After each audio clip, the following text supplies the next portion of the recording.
হ্যাঁ বন্ধুরা, আজকে ছাবা মুভি দেখতে এসেছি। তো ছাবা মুভি দেখে বেরোচ্ছি, এখন ভিডিওটা একটু করলাম আপনাদের জন্য। ছাবা মুভিটা ভালোই হয়েছে। তো ভালোই হয়েছে বলছি, খুব ভালো হয়েছে বলছি না এই কারণে, গল্পের বাঁধনটা আরেকটু ভালো হতে পারতো। আর সেরকম ভালো একটা গান পাইনি। অভিনয় যদি বলা হয়, বিকি কৌশল সত্যি দুর্দান্ত অভিনয় করেছে। আর বডি যেভাবে তার ফিগারটাকে মেনটেন করেছে বলতেছে দারুণ। অক্ষয় খান্না অসাধারণ অসাধারণ করেছে। তার ডায়লগ কম আছে, কিন্তু যেটুকু অভিব্যক্তি দেখিয়েছে দেখার মতো। কারণ আমার সবচেয়ে ভালো লেগেছে, অনেকে অনেকে দেখেছে অনেক রকম। অক্ষয় খান্না যে অরঙ্গজেব দেখিয়েছে, আমার তো জীবিত অরঙ্গজেব কোনোদিন দেখিনি। মুভিতে দেখে মনে হচ্ছে সত্যি অরঙ্গজেবই মনে হয়েছে।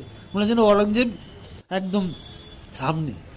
এত ক্রুর, এত মানে তার মানে চোখ মুখের অভিব্যক্তি এত অসাধারণ ফুটিয়ে তুলেছে। আর অনেকেই জানে বিনীত কুমার যে কবি হয়েছিল এখানে, তো সেও একটা খুব ভালো অভিনয় করেছে।